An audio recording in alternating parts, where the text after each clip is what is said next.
So you want to know what your Mableton home is worth here in this market. You've looked at Zillow, Homes.com, Realtor.com, Trulia. You looked at all the websites and you're trying to determine how much your house is worth, and you have an idea of what you want, but you want to talk to a realtor who has boots on the ground to come in and take a look at your home, tell you what you need to do, suggest some prices, and help get you on the road of selling your home.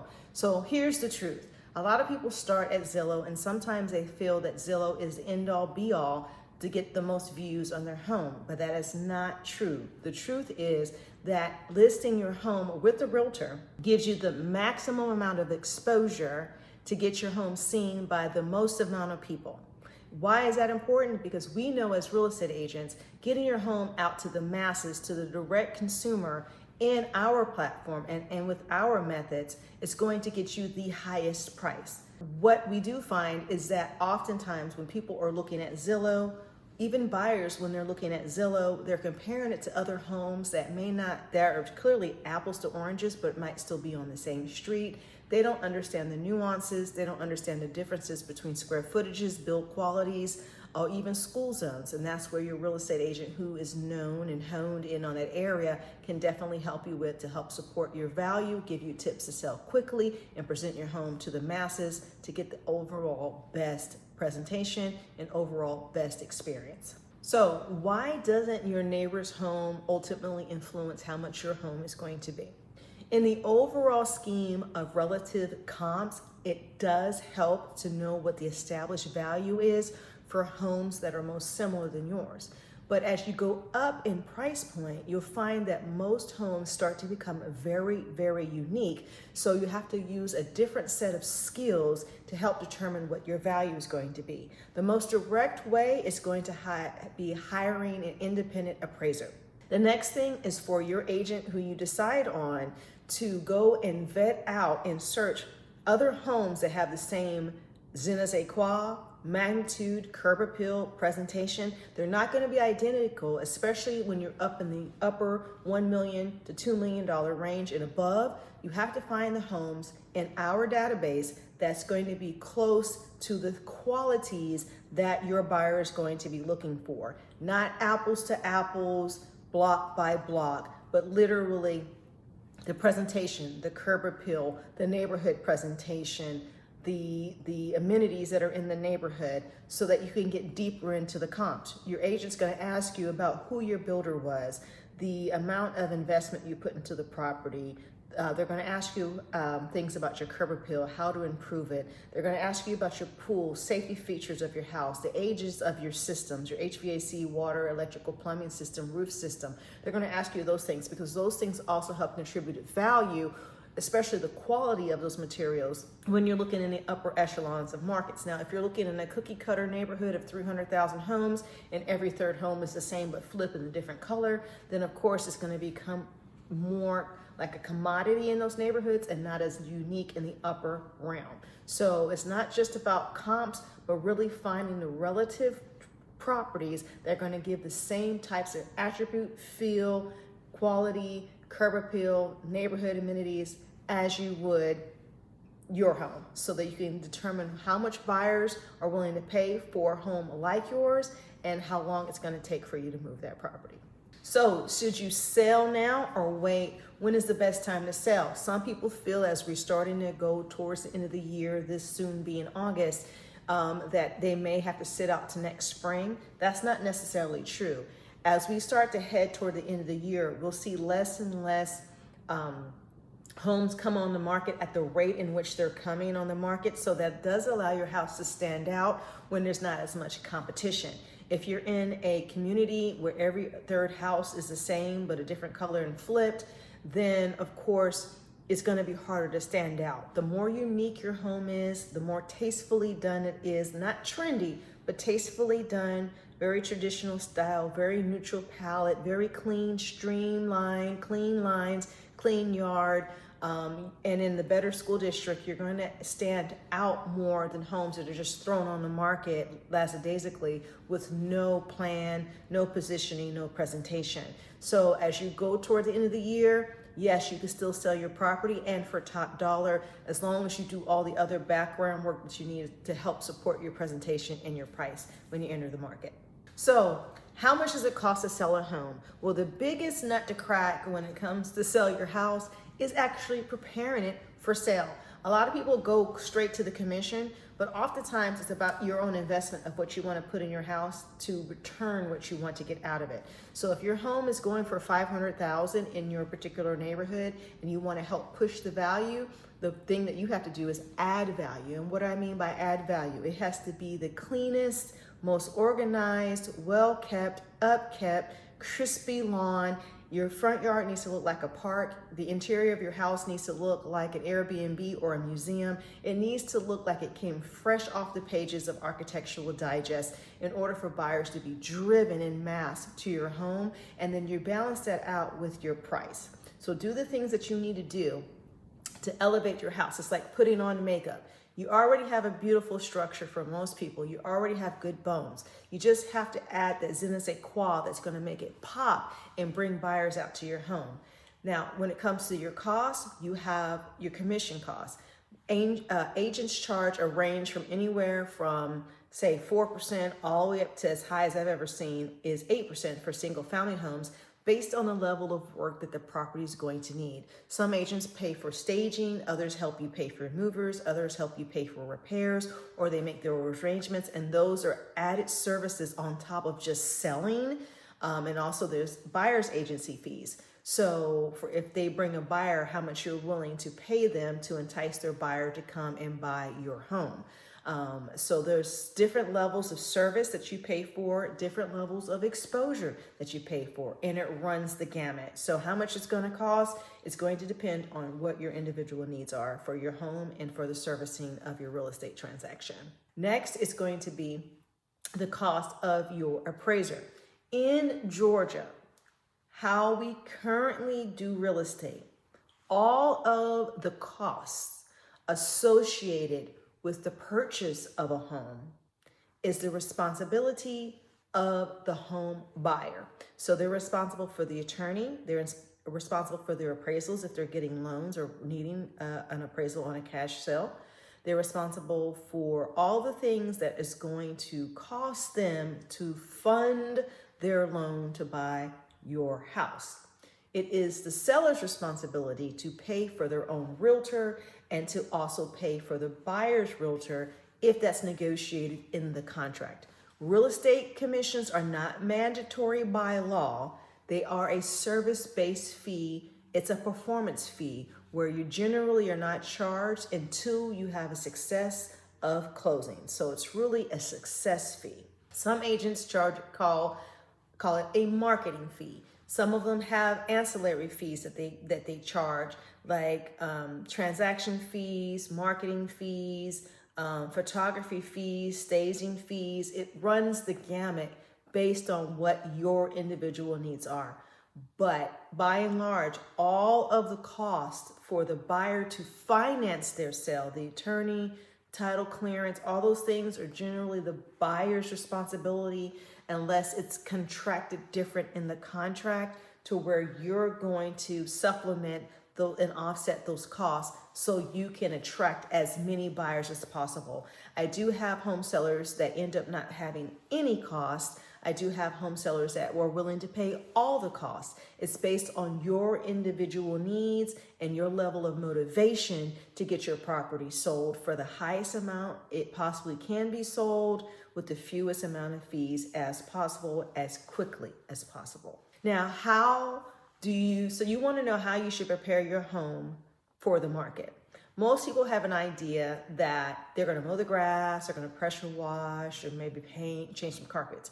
But I implore you to go deeper than that. I tell my sellers before they even talk to any vendor, the first thing you want to do is get a home inspection on your own home before you put it on the market, even before you talk to a realtor even. Get a home inspection. If you've lived in a house for over 5 years and you've done maintenance here and there, but you may have some deferred maintenance, get a home inspection so that you can get a full list of the things that your home needs and you can work on them little by little up through the months before you decide to sell the property or list the property. The home inspector is going to go through the home with a fine-tooth comb and find all the defaults that they can for you and compile them in a list and give you the information in an order of what needs to be taken care of, from the most serious to the very minor. You're going to take that report and you're going to give it to and walk through at least 2 or 3 contractors so you can get an idea of how much the repairs are going to cost you. Then you can decide if A, you're going to do the repairs, or B, you are not, or C, you're going to only do some and then negotiate the rest with any subsequent buyer.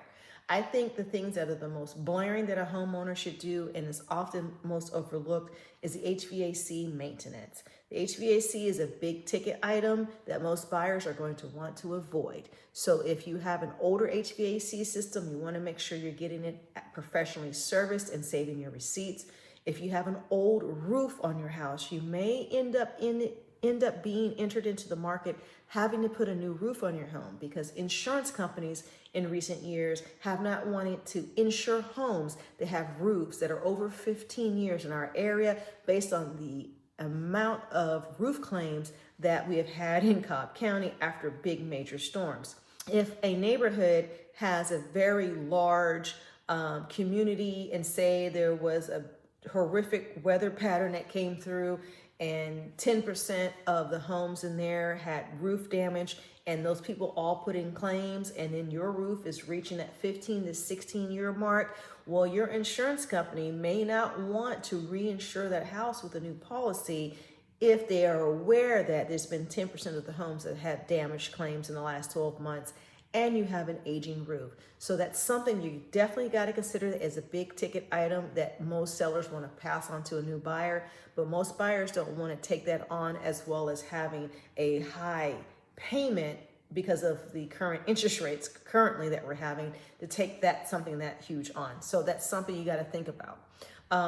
Another thing is for people who own condos or townhomes, the rules are changing for Fannie Mae and Freddie Mac on condos, as well as FHA. So if you have one of those, you got to listen to this. They are changing the rules. They've already started changing the rules on the HOAs being up to date with their insurances. Now they are strapping down on these condos that have mismanaged funds in their HOA. They don't have the proper reserves. They have too many tenants in there. They're looking at a myriad of things before they feel that that condo is vetted enough to have them place one of their loans on the house that your buyer, or the condo that your buyer is trying to buy. So if you are not on the board of your HOA, make sure you start looking at those minutes and ask for a copy of the budget so that you can see where your funds that you're paying each month is going to. Because if your home is not insurable, not by the insurance company, but insurable by the bank, because a lot of the buyers have to pay PMI. So if they're not insurable, you will not be able to sell your property without your buyer having to come to the table with a minimum of 10% to 20%.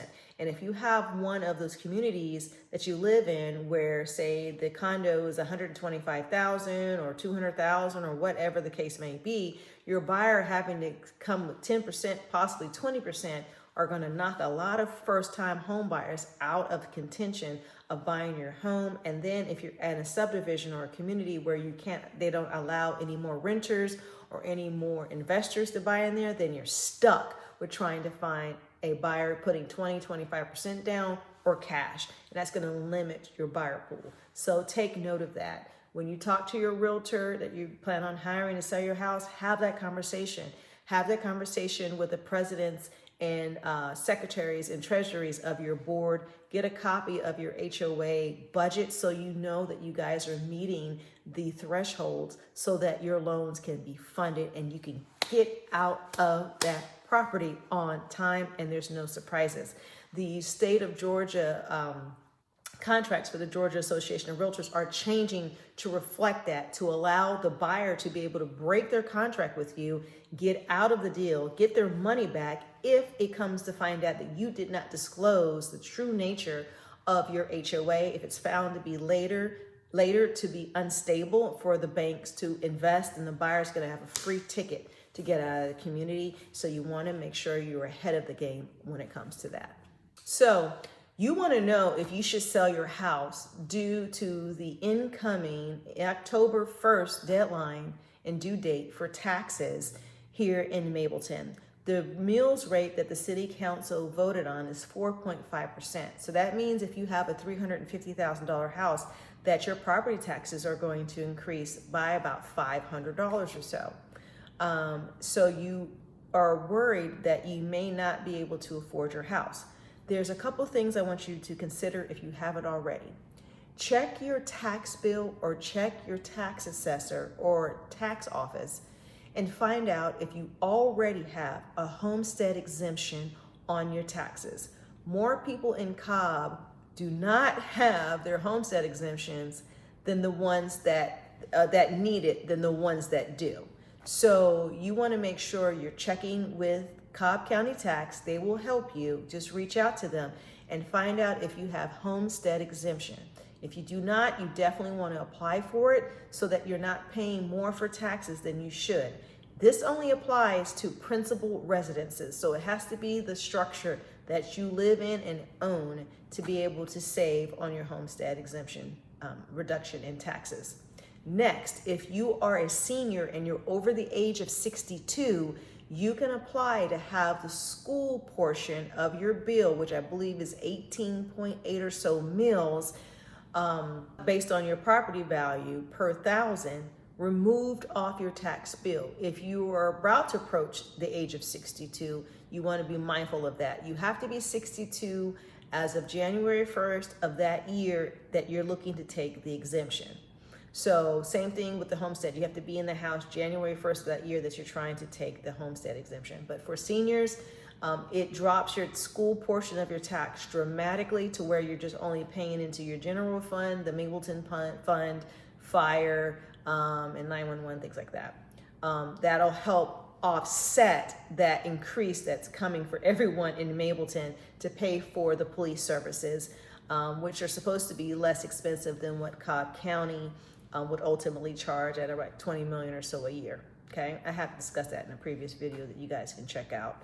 But also to talk to your lender and on your mortgage provider and let them know that your taxes are going to be increasing, and you can opt to pay that $500 based on a $350,000 sale up front so that it does not change your mortgage, or you can have it escrowed where your lender is going to pay it because the county is going to inform your lender if they have a recorded mortgage or security deed on your property that your taxes are increasing. And so you'll get a little note in the mail from your lender that they're going to reset your escrow balance, and then they would increase your payment up. So for that amount, you're probably going to be increasing it about $50. Let's call it $50 a month. So should you sell your house because of the impeding tax? I would say it's not something to rush out and do. The amount of money and expense that you would go through with selling your house and moving out or renting your house is going to exceed, in most cases, the cost of your tax increase. So as a realtor, I wouldn't advise that if you're already sensitive about payments. You're going to spend more money leaving your property than if you were to stay in your property. Another thing you need to look at is your equity position. If you decide that you do want to leave because of the impeding tax increase that we're all going to have here in Mableton, then you need to make sure that you have enough equity in your home to be able to pay the realtor fees, state transfer fees, moving costs, things that are associated with your sale, to save on that $500 increase.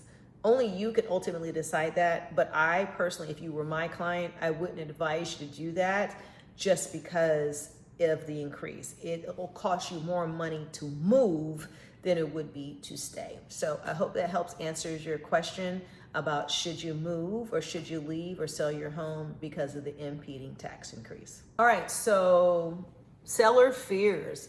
One of the biggest things that sellers do, well, it's actually more than one, I got three.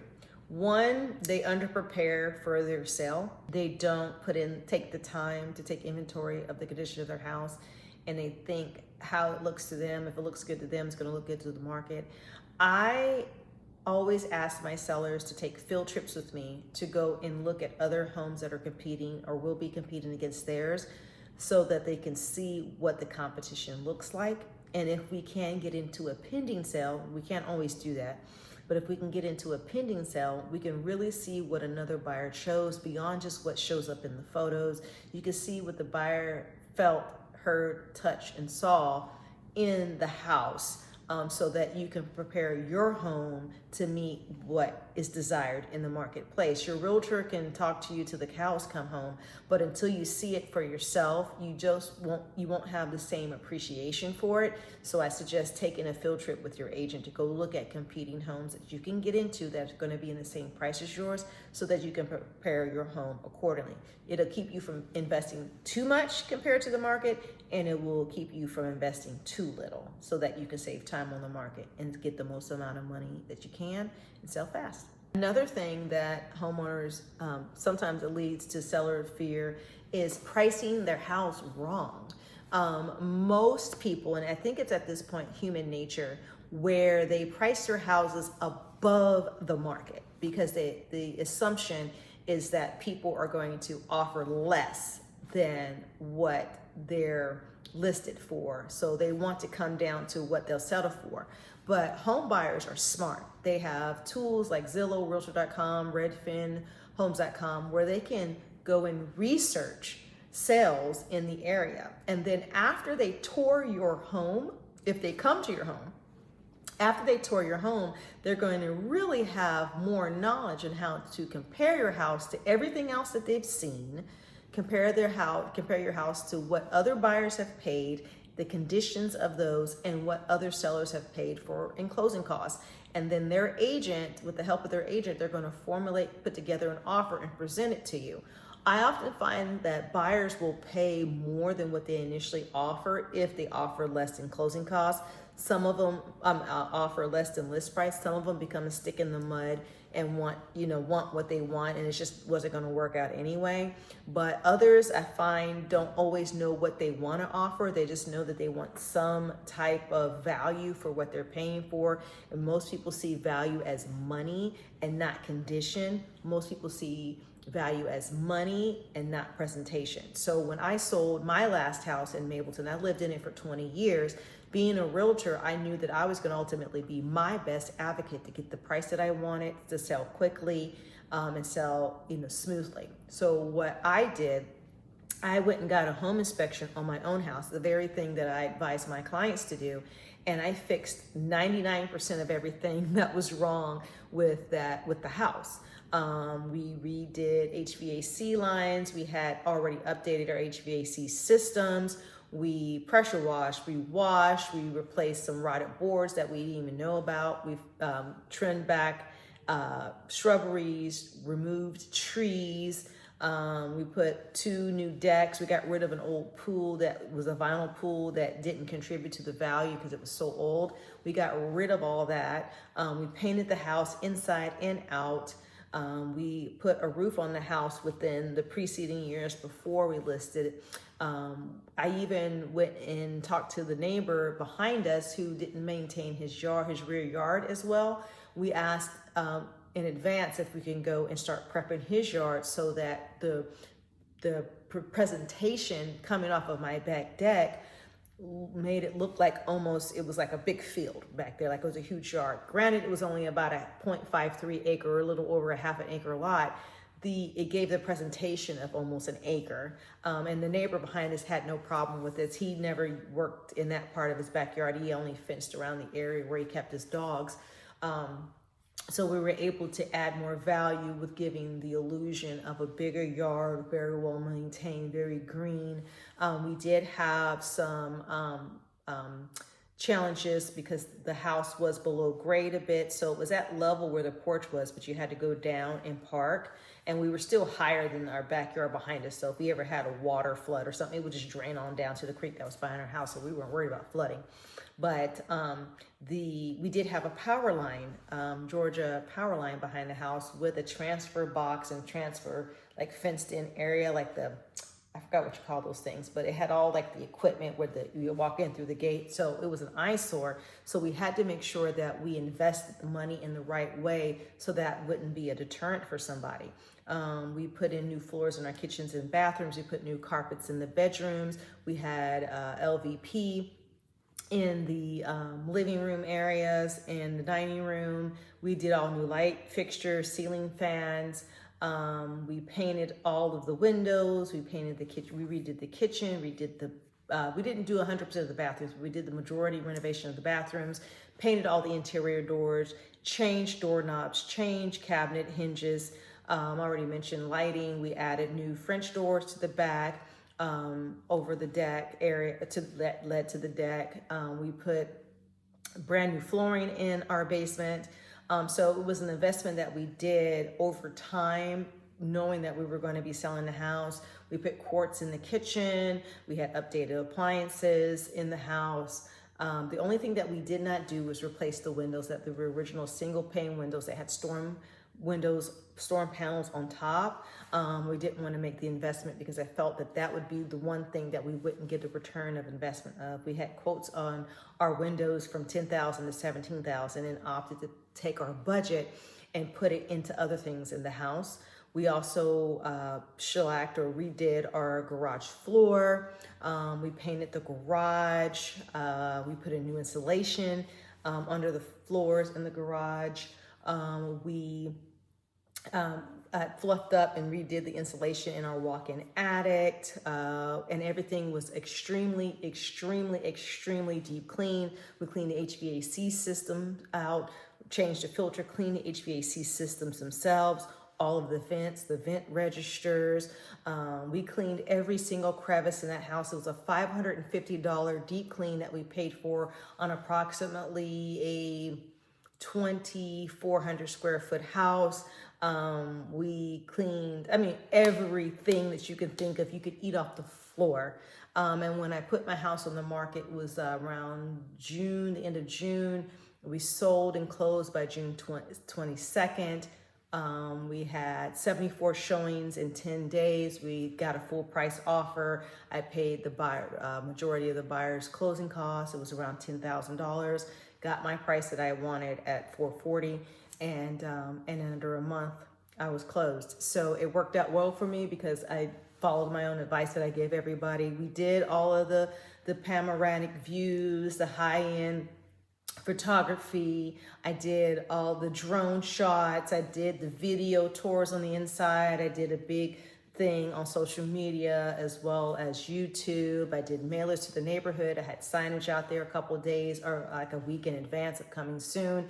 And the funny thing is, within 24 hours of me putting up the sign, before I actually listed it, I had showings. Like it was because I'd already put the feelers out like a month before that I was going to be putting the house up for sale. So it worked out well, following my own advice that I give my own clients. So anyway, Mableton is a really good area to sell your home if you are following the things that you need to do to sell quickly, present it cleanly. The inside of the house, like mine, looked like a museum. I had it staged very well. We did professional staging, again, painting, lighting, flooring, carpet, inside out painting, new deck, pressure washing. We did all the things, professional landscaping, everything. And we got our price and we got it in 10 days and we closed within 30 days.